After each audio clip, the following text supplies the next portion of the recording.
말씀, 오늘 우리들에게 주신 하나님의 말씀은 골로새서 2장 6절부터 7절입니다.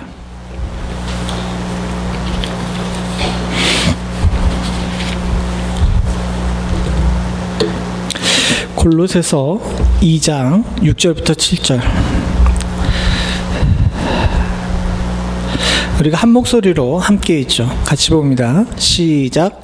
그러므로 너희가 그리스도 예수를 주로 받았으니 그로해서 행하되 그 안에 모을 받으며 세움을 받아 교훈을 받은 대로 믿음에 굳게 서서 감사함을 넘치게 하라. 아멘.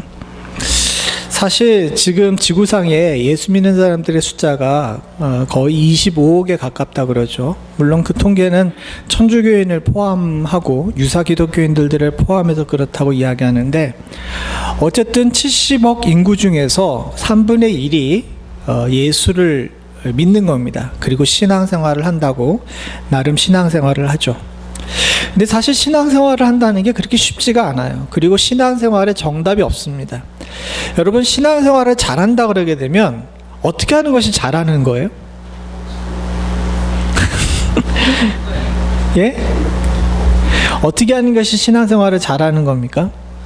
전 어렸을 때 신앙생활에 관해서 이야기를 하면서 부모님께 교육받기를 주일날 예배 참석 잘하고 또 11조하고 또 말씀 열심히 보는 게 신앙생활을 잘하는 거라고 이야기했는데, 사실 크고 좀 세상을 알게 되고 또 현직에 있으면서 또 선교를 나가고 보니까 사실 주일날 제때 예배 드릴 수 없는 지역에서 신앙생활 하시는 분들이 의외로 많아요. 예를 들어서 제가 한참 공부할 때는 중국이 아직 열려있지 않았던 때였는데, 그곳에서는 예수를 믿는 사람들이 있는데 주일날 교회를 갈 수 없는 사람들이 너무너무 많았습니다. 사실 90년대까지만 해도 한국 교회에서, 여러분 주석 성경이라고 아시죠? 옛날에 왜 이만큼 두꺼워가지고 거기 막 각주 많이 달려있는 성경책을 엄청 찍었어요. 왜 찍었는지 아십니까? 선교사들이 들어갈 수 없고 예배를 드릴 수 없는 그런 지역에 있는 사람들을 위해서, 특별히 동북 지역에 있는 조선족들을 위해 가지고 그 성경책을 보낸 거예요. 목회자는 못 보내도 그 성경책을 보내게 되게 되면 그들이 그걸로 예배도 드리고 서로 성경 공부도 할 수 있으니까. 그런 식으로 사실은 주일날 예배 드리는 것이, 주일날 또박또박 예배 드리는 것이 신앙생활 잘한다고 얘기할 수는 없다는 사실을 깨달았습니다. 왜냐하면 매일 주일날 예배 드리는 저의 믿음과 비교해 볼 때 그 어려운 환경 속에서도 어떻게든 남몰래 숨어가지고 예배 드리는 두 믿음을 볼 때 저들의 믿음이 안 좋다고 이야기할 수가 없는 거예요. 마찬가지로 11조도 마찬가지입니다. 사실 한국에서는 11조 생활할 때 그렇게 뭐 얘기가 없었는데, 미국에서 캘리포니아의 부교육자 생활을 하는데 젊은 집사님들하고 성경 공부를 자주 했어요. 성경 공부를 자주 하면서 그들의 삶에 대한 고민을 이야기합니다. 그러면서 11조 생활을 어떻게 할 것인가에 대해서 서로 토론을 하는데, 거기서 나온 이슈 중에 하나가 뭐였냐면, 여러분 세전 11조와 세후 11조를 아십니까? 조금 약자로 써가지고 헷갈리실 수 있는데, 세전 11조는 뭐냐면 세금 내기 전에 11조를 띄는 거예요. 예를 들어서 내가 100만 원을 벌었다 그러게 되면 세금이 20만 원이 띄어져가지고 80만 원이 내 실수령액이라면 11조를 갖다가 세전 11조 떼게 되면 얼마를 떼야 되는 거예요? 10만 원을 떼는 거예요. 세후 11조는 8만 원을 떼게 되는 거죠. 이해가 돼서요? 세금 낸 다음에 그 다음에 내 실수령액을 가지고 세금을 띈다는 거죠. 이거 가지고 서로 막 나눠서 싸우는 거예요. 세전 11조를 해야 된다는 쪽에서는 세후 11조를 하게 되게 되면 세금만 띄냐, 공제도 띄고 의료보험도 띄고 해가지고 실수령액이 더 작아지는데, 그렇게 되면은 11조가 8만 원이 아니라 막 5만 원, 6만 원 이렇게 될 수밖에 없다라고 이야기하고요. 세후 11조에 얘기하시는 분들 같은 경우는, 아니 진짜 내 수입이 이건데 진짜 내 수입으로 하는 것이 아니냐, 이런 거 가지고 서로 싸우더라고요. 여러분, 세전 11조가 맞습니까? 세후 11조가 맞습니까? 그냥 하나님께 마음과 정성을 다해 드리면 돼요. 무엇이 정답인지가 참 어려운 세상 속에 살고 있기 때문에 뭔가 계량하고 계측할 수 있는 것으로 신앙생활을 잘한다고 평가할 수가 없습니다. 사실은 그 외에도 여러 가지 이슈들이 있지만 예수를 잘 믿는다는 것 자체에 기준을 세우기가 참 쉽지가 않아요. 그리고 또 한 가지 더 큰 문제가 있는데 뭐냐면 신앙생활에 도움이 되려고 교회를 하나님께서 주님께서 주셨는데 사실 신앙생활에 교회가 도움이 되는 것이 맞죠. 근데 현재 실제적으로 봅시다. 교회가 신앙생활에 도움이 안 되는 경우도 대답을 요구하면서 얘기했는데 왜 얘기를 안 하세요? 교회가 신앙생활에 도움이 안 되는 경우도 분명히 있습니다. 사실 골로새 교회가 지금 그런 문제를 가지고 있어요. 골로새 교회에 어떤 문제가 생겼냐면 골로새 지역 자체에 교회가 이렇게 세워졌어요. 그리고 사도 바울이 그 전도여행을 하면서 교회가 세워졌기 때문에 아주 뿌리 깊고 역사 있는 좋은 교회였습니다. 근데 무슨 문제가 생겼냐면 이 골로새 교회에 이단이 들어온 거예요. 초대교회에 사도들이 이렇게 그 사역할 때에도 이단이 있었습니다. 지금만 이단이 넘쳐나는 것이 아니라 그 당시에도 있었어요. 이단들이 교회 안에 들어왔어요. 골로새 교회 안에 들어오다 보니까 교회 안에서 혼란이 생긴 겁니다.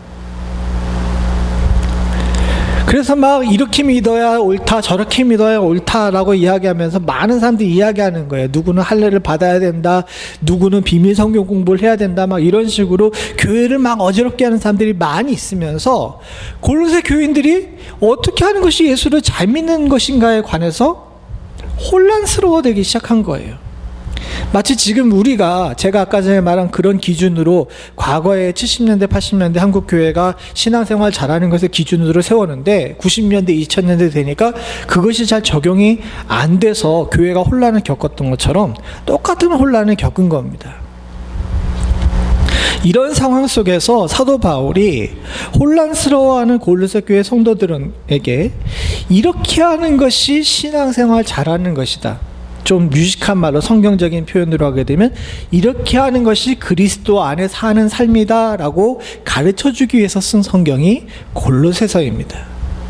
그리고 오늘 우리가 읽은 이 본문이 그 중에서 아주 핵심되는 본문이에요. 다시 한번 보죠. 같이 봅니다. 시작. 그러므로 너희가 그리스도 예수를 주로 받았으니 그 안에서 행하되 그 안에 뿌리 박으며 세움을 받아 교훈을 받은 대로 믿음에 굳게 서서 감사함을 넘치게 하라. 즉 사도 바울의 고민은 여기 빨갛게 나온 것처럼 성도들이 신앙생활을 잘해야 되겠는데 신앙생활 잘하는 것이 어떤 것이냐면 그리스도 예수를 주로 받았으니 주님 안에서 행하는 것이 신앙생활을 잘하는 거예요. 11조, 주일 성수 이런 것도 중요하지만 그거는 다 주 안에서 사는 것의 부차적인 문제인 겁니다. 즉 신앙생활을 잘하고 못하고의 기준은 저 사람이 또는 내가 예수 안에 살고 있는지 예수 바깥에 살고 있는지가 중요한 거예요. 근데 문제가 있습니다. 예수 안에 사는 것과 예수 바깥에 사는 것이 눈에 보여요? 눈에 보이기가 쉽지가 않다는 거예요. 그리고 본인은 예수 안에 살고 있는데 다른 사람은 예수 바깥에 산다고 이야기할 수 있고 반대의 경우도 가능하죠. 다른 사람은 저 사람 예수 안에 산다고 하는데 나는 예수 바깥에 살고 있는 자기 고백이 있는 경우도 있습니다. 그럼 예수 안에 사는 것이 무엇이냐라고 이야기하면서 나온 것이 그 밑에 있는 7절의 내용이에요. 이렇게 하는 것이 예수 안에 사는 거다. 사랑하는 성도님들, 오늘 저와 여러분들은 이 어려운 세대 속에서 신앙생활을 어떻게 살아갈 수 있는지에 대해서 다시 한번 점검해 볼 수 있는 은혜가 있기를 소원합니다. 다들 믿음의 뿌리가 깊고 제가 볼 때 다들 신앙생활 잘 하시고 계세요. 그럼에도 불구하고 오늘 이 말씀을 함께 나누는 것은 그럼에도 불구하고 또 한 번 점검하고 또 다시 한번 우리가 다져야 우리의 이 건강한 신앙생활을 계속 잘 유지할 수 있기 때문입니다. 함께 은혜 받으시면서 신앙생활을 다시 한번 우리의 신앙생활을 다시 한번 생각하실 수 있는 은혜가 있기를 간절히 소원합니다. 첫 번째 예수 안에 사는 방법. 예수 안에 사는 방법이 뭐냐? 첫 번째는 뿌리박기예요. 성경에 나온 표현을 그대로 이야기합니다. 여기 7절에 보게 되면 뭐라고 얘기합니까? 그 안에 뿌리를 박으라 라고 나옵니다. 그 안에 뿌리를 박으라. 이 그는 뭐냐 하면 예수예요. 예수 안에 뿌리를 박으라. 예수 안에 뿌리를 박는 것이 우리 신앙생활에 되게 중요합니다. 사실은 예수님이 내 안에 계신다라고 하면서 내주하시는 성령님에 관해서 이야기하잖아요. 내 안에 계신 하나님에게 내주하시는 성령님에 관해서 이야기하는데, 사실 내 안에 계시는 성령님이 존재하려면 저와 여러분들이 하나님을 인정하고 예수의 뿌리 박아야 돼요. 근데 예수의 뿌리 박는 것을 어떻게 할 것이냐? 오늘 성경 본문은 굉장히 간단하게 그냥 예수 안에 뿌리 박으라라고 이야기하는데, 요걸 조금 더 잘 설명한 것이 사도 바울이 예배소 교회 성도들을 향해 쓴 예배소서에 나옵니다.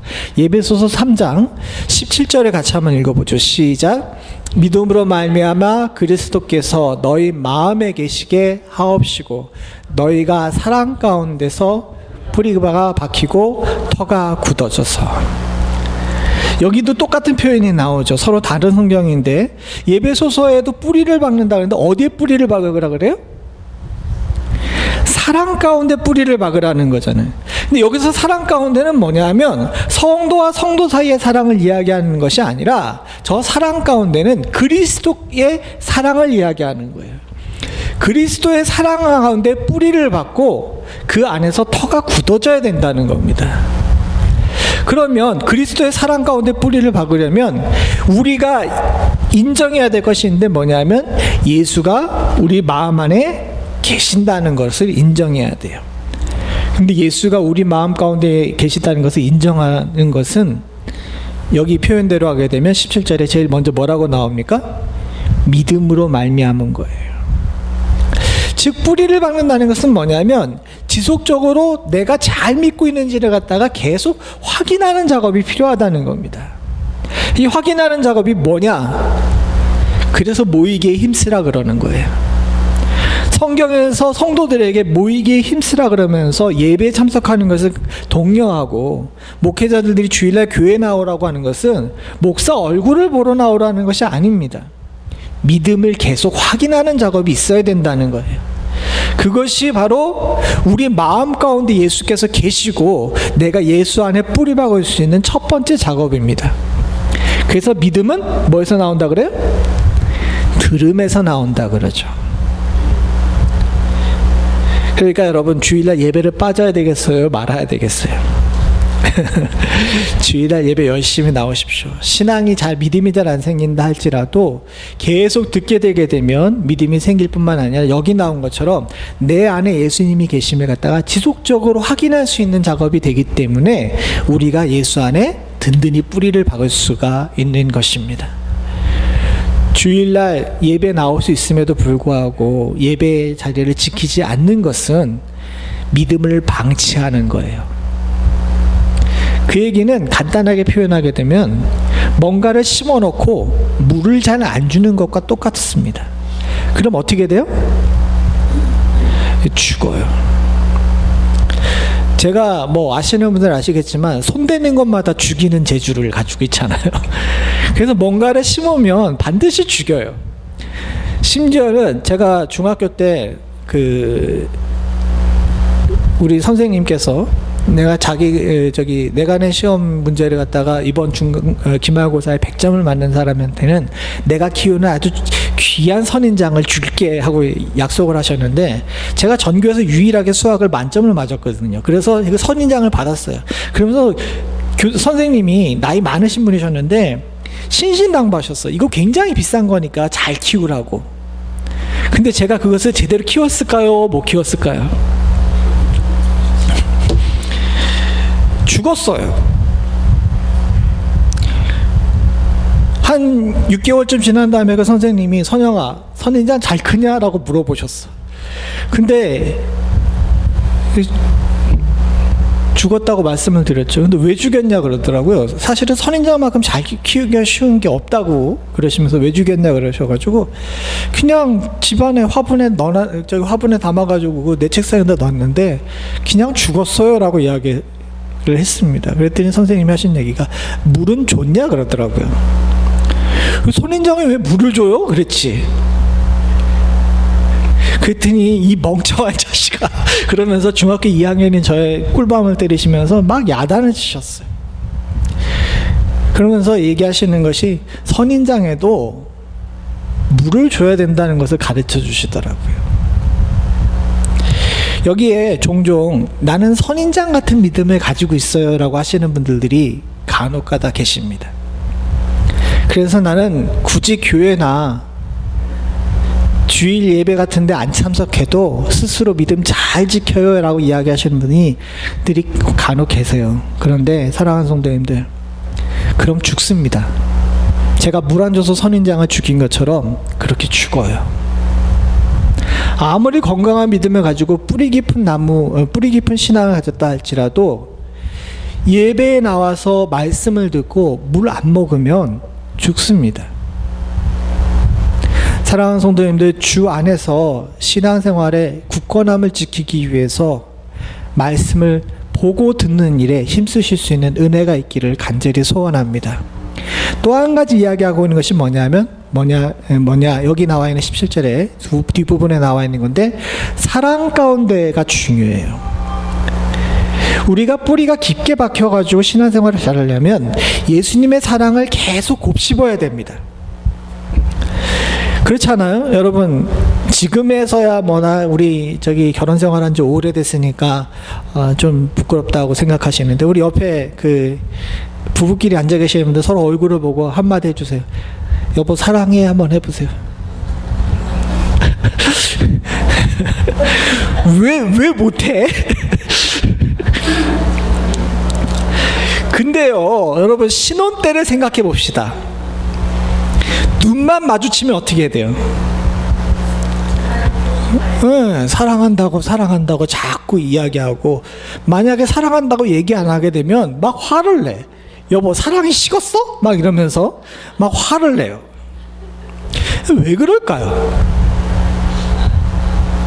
지금에서야 서로 한 몸 됐기 때문에 서로 사랑한다는 이야기 하기가 쉽지가 않아요. 왜? 내가 내 자신한테 사랑한다고 이야기하는 것과 비슷한 느낌이 들거든. 그게 인간의 심리랍니다. 그러나 아직 두 객체로 존재했던 신혼 초에 결혼해가지고 처음 안 됐을 때에는 서로 간에 사랑한다라고 이야기해야 돼요. 왜? 서로 하나 되는 과정 가운데 사랑이 접착제가 되거든요. 예수와 우리의 관계도 마찬가지입니다. 사실은 주님께서 보이시지 않으세요. 그러다 보니까 눈에 보이시지 않는 주님을 지속적으로 사랑하는 일이 쉽지가 않아요. 그게 인간의 어쩔 수 없는 한계입니다. 그렇기 때문에 예수를 갖다가 계속해서 사랑한다고 고백하고 주님의 사랑을 또 우리가 느껴야 돼요. 근데 주님의 사랑을 어떻게 느끼겠습니까? 사실은 주님께서 사랑해서 우리들에게 여러 가지 일을 해주셔도 우리가 그 사랑을 제대로 못 느끼는 경우가 많아요.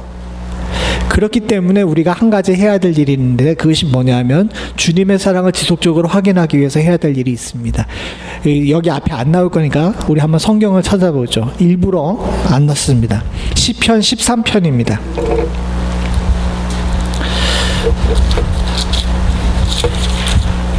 시편 13편 5절 6절을 같이 한번 읽어보죠.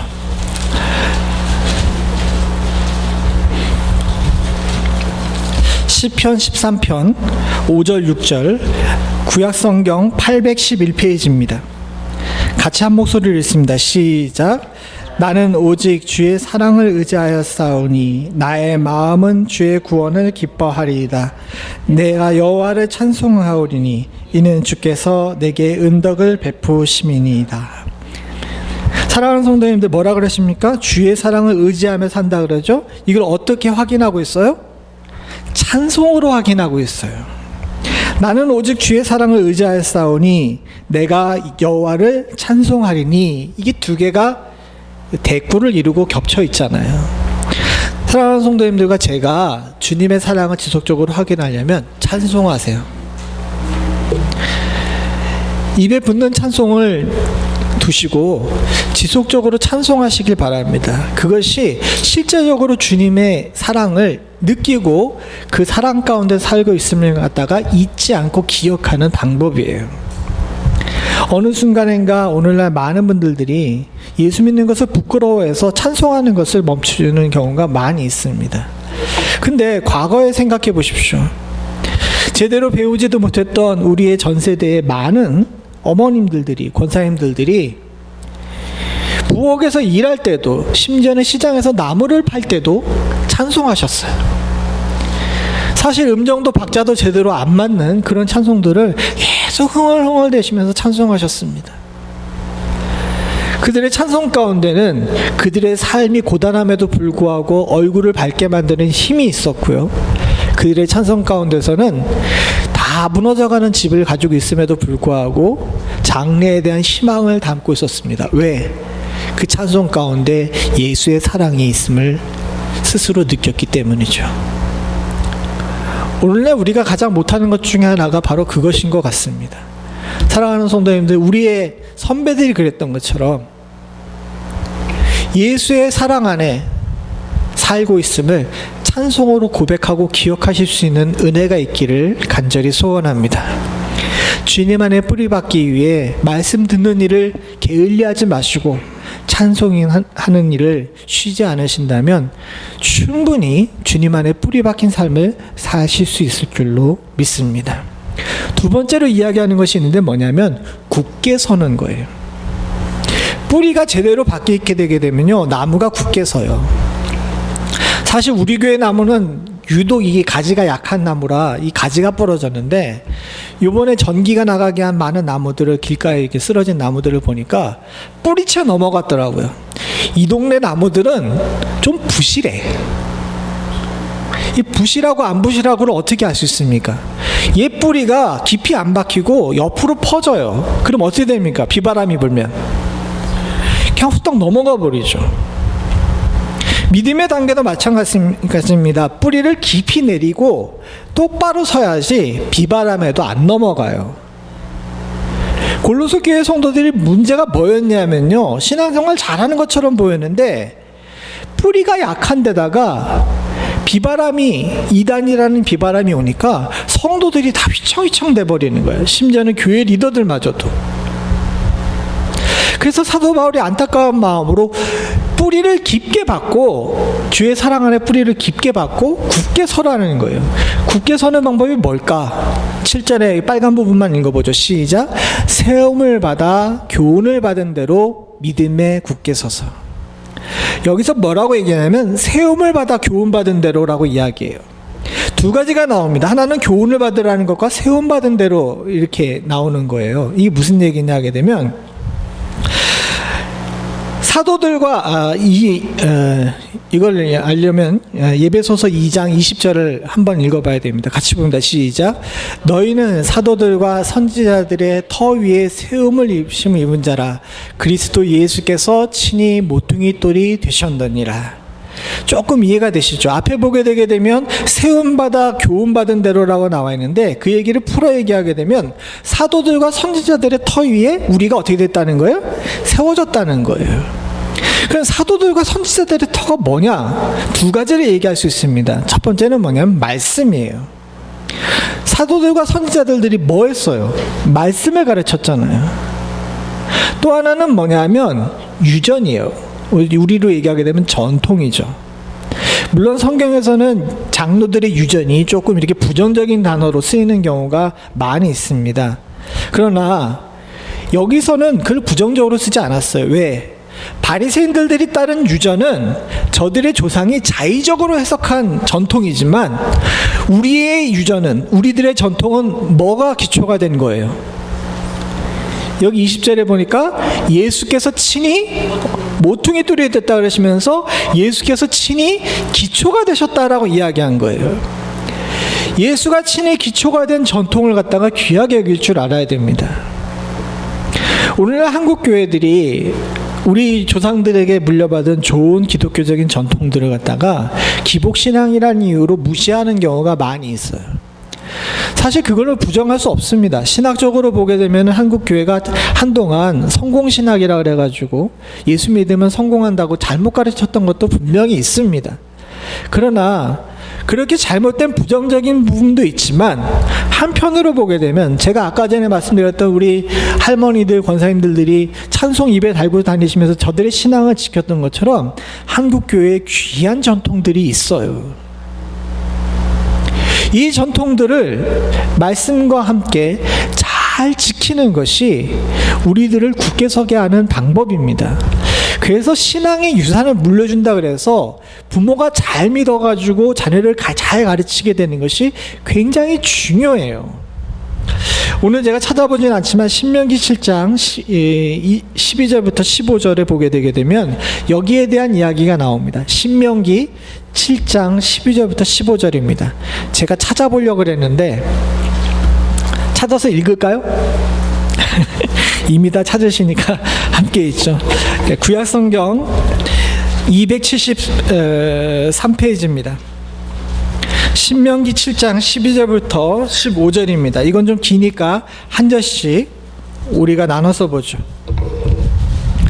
신명기 7장 12절부터 15절입니다. 제가 먼저 12절 봅니다. 너희가 이 모든 법도를 듣고 지켜 행하면 내 하나님 여호와께서 내 조상들에게 맹세하신 언약을 지켜 내게 인애를 베푸실 것이라. 곧 너를 사랑하시고 복주사 너를 번성하게 하시되 내게 주라고 내 조상들에게 맹세하신 땅에서 내 소생에게 은혜를 베푸시고 내 토지의 소산과 복식과 포도주와 기름을 풍성하게 하시고 내 소와 양을 번식하게 하시리니 내가 복을 받음이 만민보다 훨씬 더하여 너희 중에 남녀와 너희 짐승의 암수에 생육하지 못함이 없을 것이며 여호와께서 또 모든 질병을 내게서 멀리하사 너희가 아는 애굽의 악질에 걸리지 않게 하시고 너를 미워하는 모든 자에게 걸리게 하실 것이라. 굉장히 좋은 얘기가 나와 있죠. 근데 이 좋은 복이 어디서부터 나옵니까? 앞에 나와 있는 12절에 나온 것처럼 이 모든 법도를 듣고 지켜 행하면이에요. 근데 이 모든 법도를 듣고 지키게 행하기 위해서 주님께서 주신 방법이 있는데 뭐냐 하면 신명기 6장 4절부터 9절을 같이 한번 봅니다. 4절부터 9절입니다. 한 절씩 교독하죠. 그 앞장입니다. 이스라엘아 들으라. 우리 하나님 여호와는 오직 유일한 여호와시니 너는 마음을 다하고 스스하고 힘을 다하여 내 하나님 여호와를 사랑하라. 오늘 내가 내게 명하는 이 말씀을 너는 마음에 새기고 내 자녀에게 부지런히 가르치며 집에 앉았을 때든지 길에 갈 때든지 누워있을 때든지 일어날 때든지 이 말씀을 강론할 것이며 너는 또 그것을 내 손목에 메어 기호를 삼으며 내 미간에 붙여 표를 삼고 또 내 집 문설주와 바깥문에 기록할지니라. 복받기 위해선 말씀을 지켜야 되는데 즉 다르게 얘기하게 되면 주님의 사랑 안에 굳게 서서 말씀을 잘 지키는 것이 굳게 서는 방법이에요. 그래야 복을 받는데 그렇게 하기 위해서는 어떻게 하라고 이야기합니까?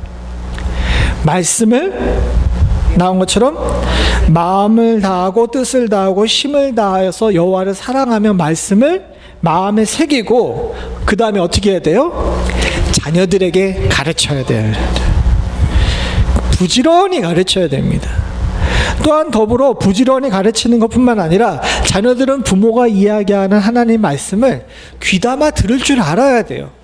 그래야 굳게 설 수 있습니다. 그리고 여러분들이 기억하시고 또 기억해야 될 것이 있는데 지금 당장은 우리가 가르치는 신앙의 교육이 아이들에게 잘 안 먹히는 것 같이 느껴진다 할지라도 쉬지 말고 포기하지 마세요. 위기의 순간에 다 튀어나옵니다. 자녀들을 믿음으로 가르치면 우리는 항상 그런 얘기하죠. 쟤들이 신앙생활 잘할까? 우리만 못할 것 같은데 라고 이야기하는데 잘 뿌리 받게끔 물 주고 씨 뿌리면 어느 순간인가 다 튀어나옵니다. 그리고 잘 자랄 거예요. 우리도 그랬어요. 우리도 부모 세대가 볼 때에는 얘들이 제대로 클래나 신앙생활 제대로 할래나 그랬는데 지금 다들 잘하고 계시잖아요. 성경이 이야기하고 있습니다. 어차피 전 세대는 후세대에게 요즘 애들은 싸가지가 없어라고 이야기할 거예요. 그거는 5,000년 전에도 마찬가지였어요. 고대 수메르에도 로마 제국 시대에도 또 한창 중세 시대에도 근대 시대에도 벽에 있는 낙서들 발굴해 보게 되면 제일 많이 나오는 단어가 뭔지 아십니까? 요즘 애들은 싸가지가 없다는 거예요. 마찬가지예요. 지금도 여러분들 그렇게 생각하고 계시잖아요. 근데 그렇지가 않습니다. 우리가 주 안에서 한국교회의 귀한 전통대로 새벽을 지키며 기도하는 모습을 자녀들에게 보여주게 되면 위기의 순간에 아이들이 자신들이 어려운 일을 만나가지고 이 문제를 해결할 수 있는 방법이 없을 때 어머니 아버지가 했던 것처럼 새벽에 교회 나와서 기도하게 돼요. 우리가 예배 시간마다 또 식사 시간마다 기도하는 모습을 보여주게 되게 되면 어느 순간인가 자녀들 식기도 합니다. 말씀 보고 기쁨으로 찬송하며 하나님 주님께서 나를 사랑하심을 확인하는 어머니 아버지의 모습을 자녀들에게 보여주면 분명히 어느 순간인가 우리 자녀들도 말씀 보고 찬송하는 은혜가 있을 줄로 믿습니다. 이게 내가 굳게 서는 방법이자 우리의 가정을 굳게 세우는 방법이고 우리의 자녀들을 굳게 세우는 방법인 줄로 믿습니다. 사랑하는 성도님들, 골로새 교회는 지금 총체적인 난국을 겪고 있어요. 교회에 이단이 한번 들어오게 되게 되면 현대 교회도 이겨내기가 쉽지가 않습니다. 그런 가운데 사도 바울이 이야기한 처방은 딴 데 눈치 보지 말고 너 굳게 서라고, 너부터 굳게 서라고 이야기하고 있는 거예요. 오늘날 신앙생활하기 어려운 시대를 살고 있다고 이야기합니다. 그러나 사랑하는 성도님들, 딴 사람 이야기하거나 다른 교회 이야기하지 마시고 내가 바르게 서고 있는지, 그리고 우리 교회가 말씀 안에 굳건히 서고 있는지 이것을 제대로 점검하고 잘 지켜나갈 줄 아는 지혜가 우리 가운데 있기를 간절히 소원합니다. 이러시면 주 안에서 여러분들의 삶이 풍성할 줄로 믿습니다. 오늘 신명기 7장에 나온 것처럼 주께서 그런 복을 주실 줄로 믿습니다. 마지막으로 해야 될 일이 있습니다. 뿌리 내리고 굳게 선 다음에 해야 될 일이 있는데 뭐냐면 어떻게 해야 됩니까? 감사해야 돼요. 그냥 감사하면 안 돼요. 어떻게 합니까? 넘치게 감사해야 돼요. 7절의 마지막에 보니까 감사함을 넘치게 하라 그럽니다. 저는 이 표현에 굉장히 집중했어요. 제가 몇 차례 말씀드린 것처럼 지금 이제 설교 스케줄에 따라서 이제 감사를 이야기하는 주간이라 이 본문을 택한 것인데 이게 중요합니다. 뿌리 내리는 것과 굳게 서는 것은 그래도 우리 교회 어느 정도 하는 줄로 믿습니다. 아멘 안 하세요? 여러분 뿌리 내리는 것과 굳게 서는 거 하고 계시죠? 이게 아멘이 자신 없네. 충분히 하고 계시는 줄로 믿습니다. 그리고 앞으로 이 일에 열심히 노력하실 줄로 믿습니다. 근데 이 마지막에 있는 넘치는 감사는 이게 참 쉽지가 않아요. 왜냐하면 이 넘치는 감사는 위기의 순간에 드러나거든요. 한 가지 예를 들어 볼게요. 주님께서 주신 예입니다. 누가복음 17장에 보게 되면 10사람의 나병 환자들이 나와요. 11절에서부터 19절인데 한 절을 교독해 보겠습니다. 제가 먼저 11절 봅니다.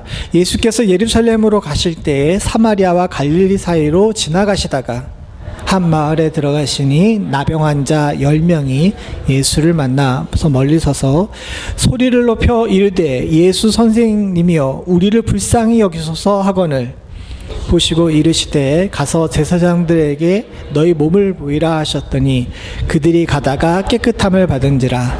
그 중에 한 사람이 자기가 나은 것을 보고 큰 소리로 하나님께 영광을 돌리며 돌아와 제 발 아래 엎드려 감사하는 그는 사마리아 사람이라.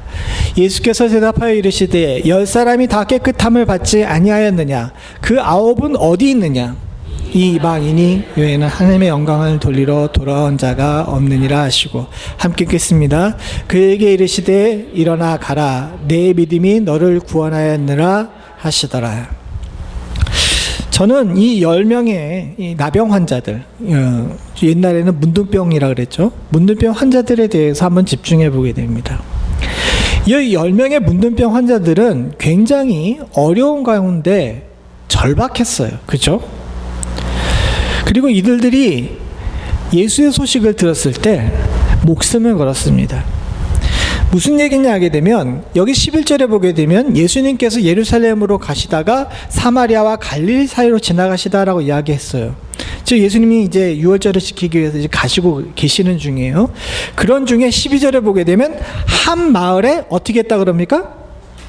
들어가시다 그랬어요. 들어가시니라고 이야기합니다. 그 얘기는 뭐냐면, 마을이 있는데 마을 안에 주님께서 마을 바깥에 계신 거예요? 지금 마을 안에 계신 거예요? 잘 보세요. 한 마을에 들어가시니라고 그랬어요. 마을 안입니까? 바깥에 계십니까? 지금 안에 계시는 거예요. 들어가셨다 그랬잖아요. 예. 바깥에 있다가 안에 들어가신 거예요. 이게 왜 중요하냐면요, 나병 환자들은요, 돌을 던져서 닿을 만큼 가까이 못 가게 돼 있어요. 특별히 마을 근처에 간다는 것은 마을 주민이 나병 환자를 죽여도 된다고 법에 기록돼 있었습니다. 그 당시 법에. 왜냐하면 지금도 나환자들은 나환자촌에 몰려놓아서 살지만은, 저 당시에는 나병은 불치병인데다가 전염성이 강한 것으로 생각했어요. 그리고 되게 혐오스럽잖아요. 그러다 보니까 돌을 던져가지고 이렇게 닿을 거리에까지 가까이 오면 그냥 죽여버렸어요. 마을의 안전을 위해서. 근데 여러분, 한 가지 여쭤보겠습니다. 돌 던지는 거리가 가까워요? 소리치는 거리가 가까워요? 네, 돌 던지는 거리가 가깝죠. 근데 사실은 돌 던지는 거리까지라고 이야기했지만 멀리서 눈에 띄기만 해도 죽여버렸어요. 그 당시 관습에는. 왜? 돌 던질 때까지 오게 되면 이미 너무 가까운 거라고 생각했기 때문에 그런 거예요. 여기 11절서부터 13절에 한 마을에 이미 주님께서 들어가셨는데, 바깥에서 10명의 나병 환자들이 예수님 보고 나오라 그런 거야. 우리를 불쌍히 여기소서라고 나오라 그런 거예요. 그 얘기는 뭐냐면, 예수님을 따라가는 제자들을 비롯해가지고 그 마을 사람이 이 사람들을, 나병 환자들을 죽여도 무방한 상황이었다는 거예요. 그럼에도 불구하고 이 10명이 어떤 거예요? 절실하니까 소리 지르면서 예수님 보고 나와서 나 좀 우리 좀 고쳐달라고 이야기를 한 거죠. 이 사람들이 열심히 있어요, 없어요? 열심히 있는 거예요. 이 10명의 사람들이 그래도 예수님 앞에 가게 되면 생명을 구원받는다라고 생각하면서 목숨을 걸면서 사람들 가까이까지 가가지고 예수님을 지금 불러내고 있는 겁니다. 그 다음을 보죠. 그러니까 예수님께서 보시고, 가까이 가지도 않으시고 보시고, 그 다음이 중요해요. 뭡니까? 가서요. 가서. 이렇게까지 세밀하게 못 보셨죠. 예수님께서 보시고 멀리 떨어져가지고 이야기하신 것이 아니라 그 다음에 어떻게 했습니까? 가서라 그래요. 예수님께서 마을에서 나와가지고 문둥병자 가까이 가신 거야. 문둥병자들에게서는 되게 감격스러운 일인 거예요. 그러면서 얘기하십니다. 제사장들에게 가가지고 내 몸을 보이라 라고 이야기하니까, 이 10명의 문둥병의 환자들이 예수님께서 어떤 액션도 취하지 않고 그냥 가까이 와서 말씀하신 것만으로도 이 사람들이 어떻게 했습니까? 그들이 갔어요. 순종한 거예요? 순종하지 않은 거예요? 순종했어요. 그럼 우리는 10명의 문둥병자가 결론적으로 봐가지고는 9명이 다 도망가 버리고 1명만 돌아왔기 때문에 다 나쁜 놈들이라고, 9명 다 나쁜 놈들이라고 생각을 하는 경우가 많은데, 여러분 여기까지만 보게 되면 이 10명 모두 다 열심히 있어요, 없어요? 순종해요, 안 해요? 순종하는 거죠. 제사장에게 가서 보이라라고 이야기한 것은 너희들 다 낫게 됐으니까 제사장한테 가가지고 확인시켜 보라라는 거예요. 근데 그 말을 그대로 고지고대로 믿고 간 겁니다. 믿음 안에서 순종한 거예요. 여러분에게 한번 여쭤보겠습니다. 한번 저한테도 마찬가지지만 여러분 저만큼 절박하게 예수 믿어요?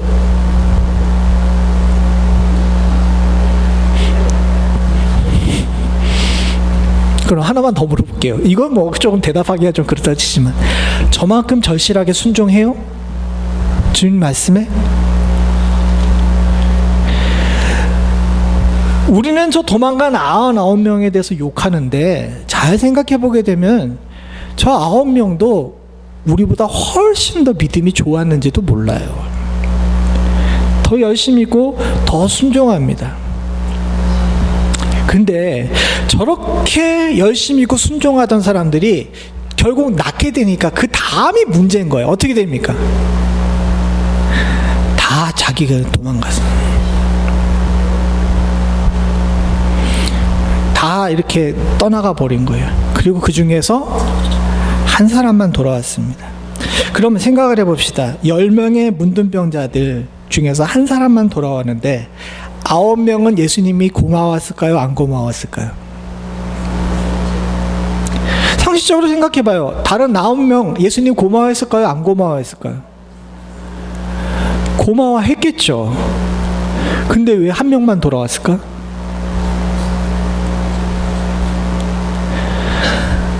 저 9명도 분명히 예수님께 대해 감사하는 마음이 있었을 건데 왜 한 명만 돌아왔을까요? 저는 전기가 나가가지고 참 다행인 게 전기가 나가고 우리 교회 저기 인터넷도 지금 말썽이거든요. 인터넷 라우라가 나가버려가지고 인터넷을 주님께서 금지를 시켜가지고 인터넷을 안 해. 덕분에 이 본문을 보면서 누가복음 17장을 보면서 곰곰이 더 깊이 많이 생각해 봤어요. 저 9명이 감사했을까 안 감사했을까? 아무리 생각해봐도 분명히 감사했을 거야. 근데 감사의 타이밍을 놓쳤지. 왠지 아십니까? 다 낫게 되니까 오랫동안 자신들이 짊어지고 있던 그 병마의 짐에서 해방되고 나니까 10명 모두가 다 여기 보니까 뭐라고 얘기합니까?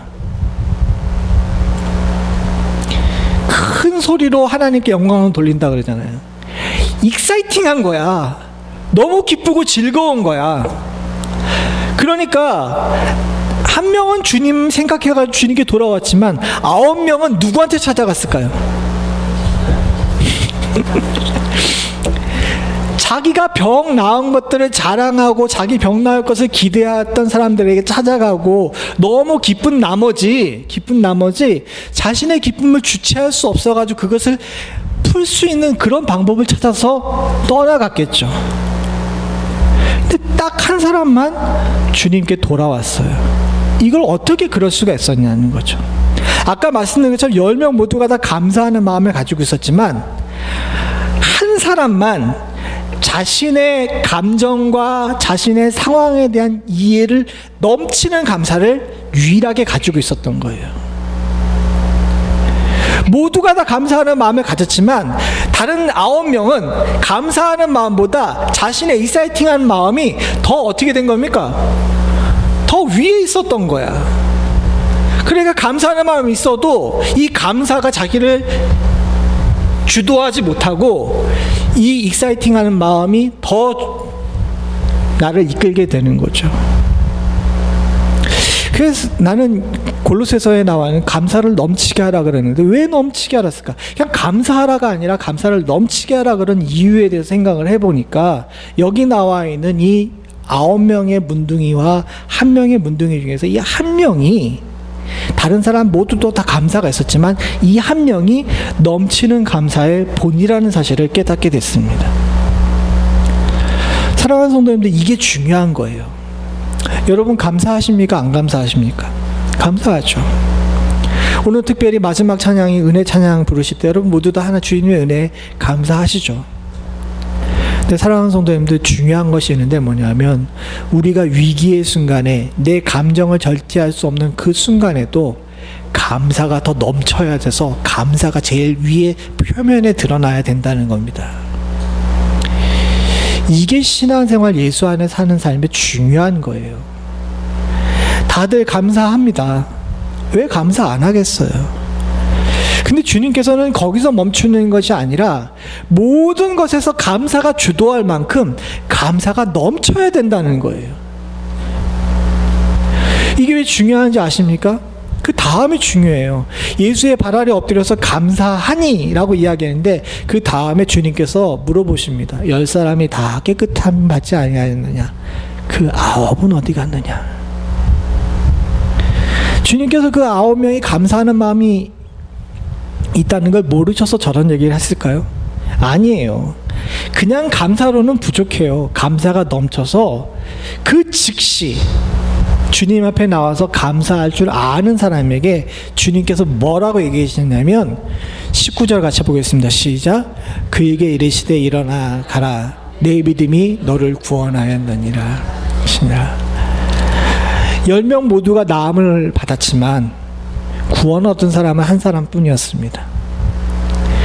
좀 일반화 시켜가지고 위험한 해석이긴 하지만 이렇게도 이야기할 수 있을 거예요.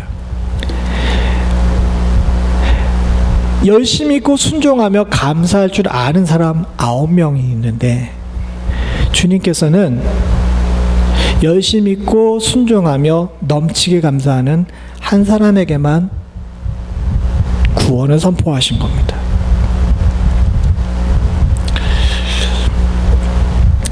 사실 골로새서 2장 6절에서부터 7절에 나와 있는, 특별히 7절에 나와 있는 뿌리 받고 굳게 서서 감사를 넘치게 하라는 얘기가 그냥 일상에서 신앙생활하는 부분에 대한 이야기라고 받아 넘길 수도 있지만 여기 누가복음 17장과 연결해서 생각해 보게 되면 넘치는 감사가 없으면 구원을 받아요, 못 받아요? 너무 위험한 발언이죠? 여기서 이게 바로 그렇다 그러게 되면 이단돼요. 그러나 사랑하는 성도님들, 넘치는 감사는 믿음의 증거입니다. 그것이 주님께서 이야기하신 거예요. 내 믿음이 너를 구원하였다라고 이야기하시면서 넘치는 감사가 믿음의 증거라고 이야기하시는 거예요. 사랑하는 성도님들, 신앙생활 잘하고 싶다고 우리가 생각을 합니다. 처음으로 돌아가서 신앙생활 잘하는 것이 무엇이냐라고 물어보게 된다면 뿌리 받고 굳게 서는 것은 그 사람 개인의 문제이기 때문에 겉으로 잘 드러나지 않아요. 그러나 넘치는 감사는, 모든 일에 범사의 감사는 눈에 드러날 수 있는 일인 줄로 믿습니다. 신앙생활 잘한다는 것을 확인하고 싶으십니까? 주의성수 11조, 그것도 중요하지만 저 사람이 감사로 사느냐 안 사느냐를 보는 것이 신앙생활 잘하고 못하고를 판별을 할 수 있는 아주 중요한 바로미터가 될 수 있다는 사실을 잊지 않으실 수 있기를 간절히 소원합니다. 그런 의미에서 옆 사람을 보시면서 다시 한번 이야기하죠. 참 어떤 때는 속색이고 괴롭게 만들고 말 안 듣고 그렇지만 내 옆에 있어줘서 좀 감사합니다라고 이야기하시기 바랍니다. 다시 한번 하죠. 옆에 있으셔서 감사합니다. 좀 마음을 담아서 해요.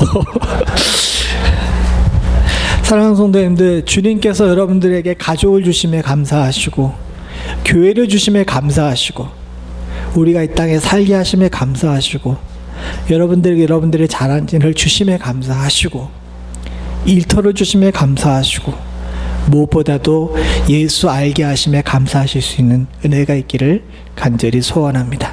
같이 기도하시겠습니다. 하나님 아버지, 위기의 순간에 저희들 잘 믿기를 원합니다.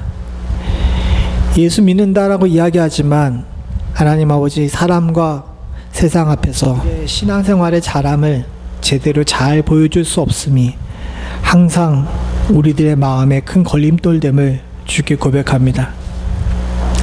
위기의 순간에 골로새 교회 성도들에게 잘 믿기 위한 방법으로 사도 바울이 준 이 귀한 진단을 현재 우리도 받아서 지킬 수 있는 은혜를 허락하여 주시옵소서. 모이기에 힘쓰며 찬송함으로 주님의 사랑을 항상 확인하며 깊이 뿌리박을 수 있는 저희들 되게 하여 주시옵고, 말씀과 귀한 기독교의 전통을 잘 지킴으로 우리가 굳건히 설 수 있도록 주님 도와주시며, 무엇보다도 하나님 아버지, 우리의 삶에, 우리의 생각에 감사가 넘침으로 말미암아 우리의 믿음이 더 굳세어져 갈 수 있는, 그래서 구원의 역사에 이를 수 있는 귀한 축복을 저희들에게 허락하여 주시옵소서. 멤피스 연합장로교회 귀한 성도들, 그리고 부족한 종에게 범사에 감사의 지혜가 있기를 간절히 소원합니다. 나에게 주신 가정, 또 나에게 주신 환경과 또 내게 주신 귀한 교회를 감사할 수 있도록 주님 도와주시옵고, 재난과 위기가 많은 이 시대에도 하나님 범사에 감사할 수 있는 넘치는 감사가 우리 가운데 있을 수 있도록 주여 도와주시옵소서. 모든 말씀 예수님의 이름으로 간절히 기도드리옵나이다. 아멘.